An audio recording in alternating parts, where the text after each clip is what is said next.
ଆପଣ ପରିଚୟ ମୁଁ ସୋରଡ଼ା ଗ୍ରାମ ପଞ୍ଚାୟତ ସମିଶ୍ର ସୁଶାନ୍ତ। କଣ କହିବେ ଏଇ ବେଲପା ବ୍ରିଜ ଉପରେ କଣ କହିବେ କେତେ ବେଲ ବର୍ଷର ବ୍ରିଜ କଣ କେମିତି କଣ ହେଇଥିଲା? ବେଲପା ବ୍ରିଜ ତ ଆମେ 3 ବର୍ଷ ହେଲା ଇଲେକ୍ସନର ଆସିଲା ପୂର୍ବରୁ ବି ବ୍ରିଜ ଭାଙ୍ଗିକି ପଡିଛି।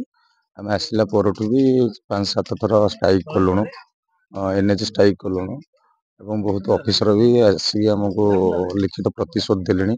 କିନ୍ତୁ 3 ବର୍ଷ 4 ବର୍ଷ ହେଇଗଲା କୌଣସି ପ୍ରତିଶ୍ରୁତି ଯୋଉ ଦେଉଛନ୍ତି କାର୍ଯ୍ୟକାରୀ ହଉନି, କି କାମ ବି ଆଗେଇ ପାରୁନି। ତେଣୁକରି କେତେ ବର୍ଷ ହେଲା କାର୍ଯ୍ୟ ହେଲାଣି? କାର୍ଯ୍ୟ ହେଇଗଲା 5 ବର୍ଷ ହେଇଯିବ। 5 ବର୍ଷ ମଧ୍ୟରେ ଜନପ୍ରତିନିଧି ହିସାବରେ ଲୋକମାନଙ୍କର କଣ ଅସୁବିଧା ହେଇଛି?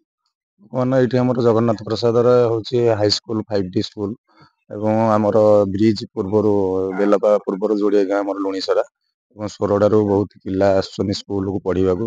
ପଢାରେ ବି ବାଧାବିଘ୍ନ ହଉଛି ଏବଂ ମେଡିକାଲ ବି ଅଛି। ଆମର ଦିଟାକ ଗାଁରୁ ଏବଂ ଆଖପାଖ ଗ୍ରାମରୁ ଏଇ ବ୍ରିଜ ଦେଇ ବେଲପା ନଦୀ ଦେଇକି ଯିବା ଆସିବା ଗମନ କରିବାକୁ ବି ଆସିପାରୁନାହାନ୍ତି ବର୍ତ୍ତମାନ ମେଡିକାଲକୁ। ବହୁତ ପ୍ରକାର ଅସୁବିଧାର ସମ୍ମୁଖୀନ ହଉଛୁ ଆମେ। ଆଜି ଯେଉଁ ଅଫିସର ଆସିଛନ୍ତି ତାଙ୍କର ପ୍ରତିଶ୍ରୁତି କଣ ରହିଥିଲା? ନାଇଁ, ଅଫିସର ତ ବହୁତ ପ୍ରତିଶ୍ରୁତି ଦେଲେଣି, ସେ ପ୍ରତିଶ୍ରୁତି କିଛି କାମରେ ଲାଗି ପାରୁନି।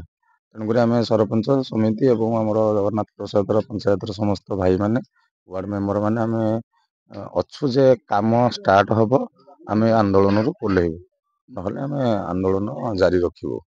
କେତେ ଦିନ ପର୍ଯ୍ୟନ୍ତ ଭାବିଛନ୍ତି ଜାରି ରଖିବେ? ଆମ ପ୍ରାଣ ଥିଲା ପର୍ଯ୍ୟନ୍ତ। ଆମେ ଯେହେତୁ ଆସିଛୁ ଶୀତ କାକରରେ ବସିଛୁ, ଆମେ ତ ଆଉ ପଛକୁ ଯାଇପାରିବୁନି ନା।